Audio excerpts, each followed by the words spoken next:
Bonjour tout le monde, j'espère que vous allez bien. Bienvenue au podcast Accro à la littérature jeunesse, le podcast où vous, parents, allez trouver le bon livre pour votre enfant. Je m'appelle Pascale Clavel, je suis enseignante de formation, créatrice d'un autre blog de maman, mère de 2 enfants et aujourd'hui, je vais vous présenter des albums jeunesse sur le thème de l'humour. Alors, j'en ai 7 parmi les nouveautés en librairie en ces moments-là. Vous parlez de ce qui arrive de tout frais, de tout beau parmi les nouveautés. Alors voilà, sans plus de préambule, je vous souhaite une bonne écoute.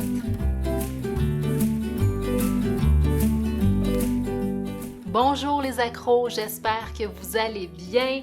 Alors, je commence tout de suite avec les albums qui font rire, parce que ça fait du bien, un peu de légèreté.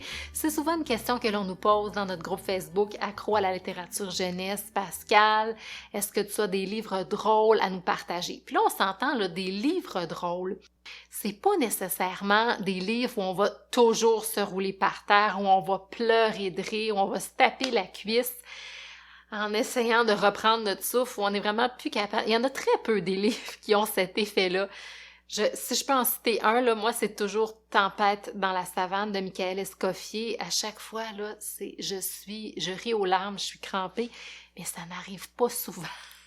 Ça n'arrive pas souvent. Mais ça ne veut pas dire qu'il n'y en a pas d'autres qui sont drôles, mais qui sont comme peut-être qui utilisent des procédés d'humour différents, qui font sourire, qui font du bien à l'âme. Alors, je débute justement avec un premier titre. Il s'agit de Maman s'est perdue de Pierrette Dubé et de Caroline Hamel. C'est aux éditions Les 400 coups. J'avais tellement hâte de vous parler de celui-là parce que c'est comme s'il y avait un renversement, un petit peu un renversement carnavalesque. Une inversion de la figure du parent et de l'enfant parce que la petite fille, elle va dans un grand magasin et elle dit que sa mère s'est perdue. Mais d'habitude, c'est l'enfant qui se perd et c'est le parent qui panique. Alors là, on est en présence du scénario inverse. Alors, elle va dire « Ah, je lui avais dit là de ne pas s'égarer pendant que je regardais mes choses à moi, mes trucs, puis elle m'a pas écouté. » Donc, on a vraiment le discours parental qui est incarné dans la petite fille. C'est très drôle parce qu'à un moment donné, elle va rencontrer un autre enfant qui lui a perdu son papa. Puis là, ils vont le retrouver aux objets perdus. Donc, c'est vraiment drôle. Et elle va finir par retrouver sa mère, là, je vous assure. Puis ce que j'aime de cet album-là, au niveau des illustrations, c'est qu'on est en présence, là, un petit peu un univers comme aussi, je me rappelle des grands magasins, là, de mon enfance, comme chez Eaton, avec des ascenseurs, avec des rayons à n'en plus finir, le rayon des dames, le rayon pour dames, le rayon des chaussures, le rayon des articles de cuisine, ça existe encore. Mais ce qui est le fun, c'est qu'on ressent un petit peu cette époque-là.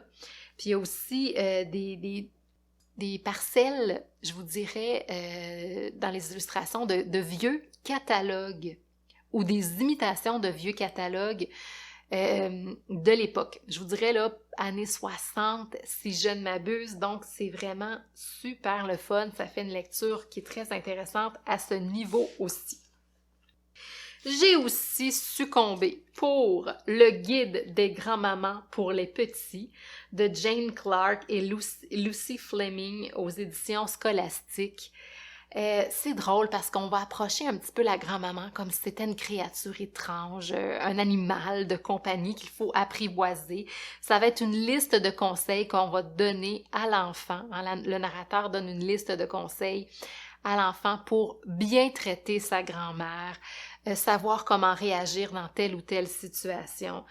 C'est drôle parce qu'on reconnaît vraiment les mamies ou les papis là, dans cet album-là parce que, bon, on va dire, regarde, ta grand-maman, là, elle a besoin de se reposer. Donc, tu sais, oui, tu peux aller la voir, mais à un moment donné, sa petite réserve d'énergie baisse. Alors, c'est important que tu retournes chez toi. Donc, en même temps, on est en train de donner à l'enfant un doux prétexte pour quitter grand-maman, parce que c'est souvent dur là, de quitter, difficile de quitter la maison de grand-maman lorsqu'on se fait garder pendant 1 journée, 2 journées, qu'on fait dodo là, qu'on est traité aux petits oignons.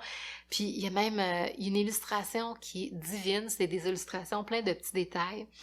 c'est que la maman appelle pendant que la petite fille se fait garder et la grand-mère, elle est assise dans un fauteuil, puis je pense qu'ils ont joué à l'esthéticienne, la maquilleuse, la coiffeuse, puis elle est maquillée, elle a une fausse moustache, puis il y a des objets du maquillage et plein d'articles de toilette ou d'esthétique qui sont sur le sol, hein, qui jonchent le sol. Puis là, la maman, on la voit sur l'écran du petit téléphone, puis dit « Qui est-ce qui t'a permis de faire ça? » Puis la petite fille dit « Ben, c'est grand-maman. » Parce qu'on s'entend que les grands-parents ne disent pas souvent non, hein? Je sais pas chez vous, mais le oui est très facile. Alors, c'était mon deuxième coup de cœur chez Scholastique. Troisième coup de cœur, Ratatin, de Mélina Schönborn et Felipe Arriagada Nunes. Schönborn, j'espère que je prononce bien son nom de famille à Mélina. C'est aux éditions La Courte Échelle. Donc, Ratatin, c'est un beau petit format carré. Puis, je ne sais pas si vous avez lu Bob le Bobo de la même autrice, mais je trouve toujours qu'elle arrive à nous surprendre avec des choses, des personnages inusités. Comme là, Ratatin, c'est un petit personnage jaune. Oui, il y a des traits humanoïdes, mais c'est pas clair, là. Alors, il est dans sa baignoire et on dit qu'il adore prendre des bains.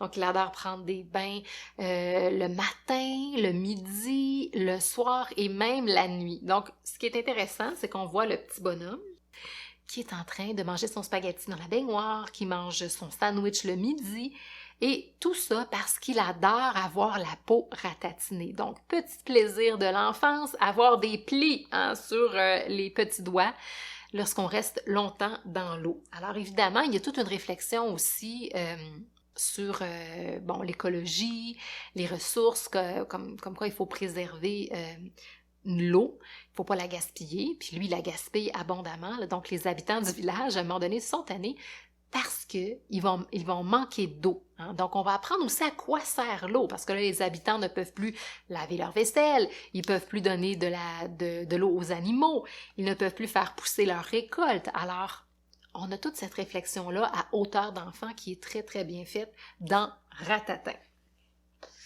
Quatrième coup de cœur, ici. Je ne pouvais pas passer à côté du nouveau Frisson l'écureuil visite la clinique de Mélanie Watt aux éditions Scholastique. Alors, il y a une couverture rigide pour ceux et celles que ça intéresse. Ce qu'il faut savoir, c'est que Frisson, c'est un grand anxieux. C'est un écureuil anxieux, donc c'est ce qui fait que c'est drôle parce qu'à chaque fois, il va être dans la surenchère de moyens pour prévenir quelque chose qui le rend anxieux. Comme là, c'est la visite chez le vétérinaire. Donc, il y a toujours une espèce de kit de survie à chaque fois qu'il va, soit en camping, en vacances, à la plage, pour passer l'Halloween. Donc, il se fait des scénarios catastrophiques. C'est ça l'anxiété, c'est qu'on projette toujours dans nos pas dans l'avenir. Et là, il a peur d'aller chez le vétérinaire parce que là, il va dire, il y a sûrement des animaux qui peuvent me donner des puces, qui peuvent me piquer, qui peuvent me mordre. Donc, il va se cacher dans une espèce de petite cage pour chat. Bref, il y a tout un plan, puis il arrive caché dans sa petite cage. C'est toujours catastrophique parce que ça se passe jamais comme il le prévoit. Et là, il panique. Il fait le mort 2 heures et par la suite, c'est toujours ça, c'est une structure répétitive, il se rend compte qu'il n'avait pas à craindre la situation. Donc, ne serait-ce que pour les pages remplies de ces moyens pour affronter la situation, des fois il y a des gadgets, s'enveloppent dans du papier bulle, c'est vraiment drôle, donc c'est vraiment très drôle. Moi, j'en mets quand je fais la lecture de Frisson l'écureuil à mes enfants, puis c'est toujours très apprécié comme lecture. Un autre titre, Au pays des listes, de Christina Bellomo et Andrea Antinori, aux éditions Albin Michel Jeunesse. Donc, Au pays des listes, c'est un livre à la base qui est italien. Je l'ai trouvé, ma foi, vraiment, vraiment original. Tout d'abord par les illustrations. On est en présence d'illustrations d'art naïf, comme c'est souvent le cas dans les albums jeunesse. On dirait presque que c'est un enfant qui a dessiné les personnages qui sont, je trouve qu'ils sont assez minimalistes, mais très colorés, je dois dire, assez colorés. Et puis, c'est un grand format d'album. Donc, les petits personnages prennent peu de place dans le grand paysage à chaque page, ce qui crée un effet intéressant. Puis, pourquoi c'est drôle? Ben, c'est drôle parce que on va finalement constater à quel point c'est désagréable d'apposer une étiquette sur les gens. Parce que c'est l'histoire d'un monsieur qui, lui, doit inscrire le nom des habitants du village sur une liste. Parce que si tu n'es pas sur la liste, c'est comme si tu n'existais pas. Donc, ça fait réfléchir en même temps que c'est drôle, hein, comme histoire. Puis, c'est parce que des fois, c'est drôle parce qu'il doit inventer un titre à chaque personne, à chaque individu qu'il ajoute à sa liste. Comme par exemple, il va dire, mettons, Cécile, hein, mettons, Cécile Gaboury, balayeuse professionnelle, hein, parce qu'elle passe souvent le balai chez elle. Mais Cécile n'est pas tellement contente de son titre, hein, parce que elle dit « Je suis tellement autre chose qu'une balayeuse » parce qu'elle passe son temps à passer le balai. On devine que c'est une mère de famille. Je sais pas si ça vous sonne des cloches. Alors, c'est drôle, puis... il y a comme un petit côté subversif aussi, là, où il y en a un qui espionne chez les gens, puis il y a un papa, en tout cas, il y a un monsieur puis une madame qui sont collés, sont en train de s'embrasser. Donc, je vais juste vous le dire au cas où c'est quelque chose que vous voudriez pas nécessairement montrer à vos enfants, mais c'est tellement naïf, c'est juste deux silhouettes collées. Puis son titre à ce monsieur-là, je pense que c'est responsable de l'intimité ou de la vie privée des gens. Tu sais, c'est des titres qui font rire, puis avec vos plus vieux. Hein, c'est un livre avec les plus vieux qu'on peut vraiment, vraiment exploiter en éthique, ou ben, à la maison, évidemment, en éthique et culture religieuse, parce qu'on parle de ça, de comment vivre avec les étiquettes que les autres nous mettent ou apposent sur nous, alors qu'on est tellement plus complexe comme être humain, on n'est pas unidimensionnel, on n'est pas réduit à une seule et à notre tâche ou à la tâche principale que l'on accomplit. Tu sais, comme moi, par exemple, je pourrais dire Pascal, blogueuse ou critique littéraire professionnelle, mais je suis tellement autre chose que ça. Donc, les enfants vont jouer une place extrêmement importante dans cet album-là parce qu'ils vont faire réaliser au monsieur que ils sont à chaque jour différents. Puis à chaque jour, ils vont le voir pour changer leur titre. Parce qu'ils disent, regarde, moi hier, je t'avais dit que, dans le fond, j'étais comme un enrhumé professionnel, mais là, je l'ai plus, mon rhume. Puis aujourd'hui, c'est plus le mauve que j'aime, c'est le rouge. Hein? J'invente des exemples comme ça. Mais comme on est en constante évolution et que les enfants, ça va à vitesse grand V, ce type de changement-là, dans leur personnalité, dans la manière dont ils se forgent et dans la manière dont ils grandissent, eh bien, ça ajoute un vent d'air frais dans notre mentalité d'adulte où tout est parfois classé dans des petites cases. Alors, je m'arrête parce que je pourrais en parler vraiment longtemps de Au pays des listes. Comme vous voyez, c'est un grand coup de cœur. Bien, j'arrive avec un autre coup de cœur, je dois vous dire, là, celui-là, il est quand même extrêmement bien. Il s'appelle Papy Génial et sa bulle qui va partout, de Tony Emerio, et c'est aux éditions Ken. Alors, il y a un sous-titre « Le gros robot de l'espace, pas gentil du tout » et c'est dans la collection Ma Première BD. Alors, ce titre-là, Papy Génial, mon fils me le réclame souvent. Et c'est une BD sans texte. Alors, vous allez me dire, moi, j'aime pas ça, les albums sans texte, j'aime pas ça, les BD sans texte, mais l'image parle tellement d'elle-même dans Papy Génial. Hein, les bulles de dialogue vont vraiment aider à interpréter les images parce que tout est dit, tout est dessiné, même dans les dialogues, dans les échanges verbaux entre les personnages. Je n'ai eu aucune difficulté à raconter l'histoire à mon fils, puis en fait, ce qu'il aime, mon fils, c'est l'idée que Papy a construit une espèce de bulle, une espèce de vaisseau qui permet d'aller sur une autre planète, voir un gros robot. Mais le robot, ce qu'il faut savoir, c'est que c'était le robot jouet du petit garçon qui veut vraiment aller visiter sur sa planète et ils réussissent à y aller grâce au vaisseau spatial de Papy Génial. Et ensuite, ils vont lui venir en aide parce que c'est un robot qui est pas tellement commode, là. Je pense qu'il est un peu colérique, mais c'est parce qu'il a un clou coincé sous le pied, alors ils vont l'aider. Alors vous voyez, le récit, moi, je l'ai pas du tout oublié. Il est bien ancré dans ma tête, justement parce que les illustrations parlent d'elles-mêmes et sont extrêmement explicites et faciles pour un adulte, je vous dirais, à interpréter, puis même pour l'enfant. Puis ce qui est le fun, c'est qu'après ça, l'enfant peut vous lire sa BD parce que un enfant non lecteur peut interpréter les images et vous la raconter également. Je termine, c'est déjà terminé, c'est un sujet intéressant aujourd'hui, en tout cas pour moi, j'espère qu'il l'est autant pour vous. Je termine avec Carlos le Rebelle de Aaron Blabey aux éditions Scholastique. Carlos, c'est un espèce de bulldog, c'est un chien qui est complètement, moi je le trouve désagréable, mais c'est un personnage que les enfants adorent parce que justement, il fait des trucs pas permis, il est toujours en train de repousser les limites. Il y a toujours le comportement dérangeant, non souhaitable dans une situation X. Il ne pense qu'à lui, il n'est pas très très habile socialement parce qu'il est extrêmement, je vous dirais égocentrique. Alors peut-être que des fois, les enfants se reconnaissent un petit peu dans ce désir-là d'arrêter de penser aux autres puis faire ce qui leur tente quand ça leur tente. C'est un petit peu ça. Puis ici, Carlos, les propriétaires sont vraiment tannés.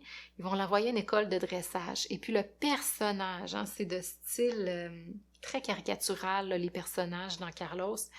Le personnage de la, je vous dirais, pas la dresseuse, mais oui, le dresseur, là, la dresseuse qui va s'occuper de Carlos, elle est tellement drôle, elle fait peur. Elle a une physionomie qui est pas tellement... on n'a pas tellement envie d'y donner un câlin, là. Donc, elle a l'air sévère, elle a l'air de pas du tout rigoler dans sa manière de dresser les chiens. Et là, Carlos, comme d'habitude, il va faire à sa tête.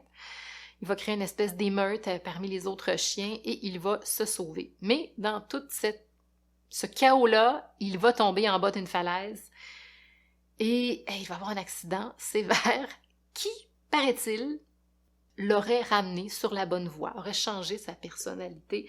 Donc, la fin est intéressante, la surprise de la fin. J'irais jusqu'à dire la chute, peut-être la chute...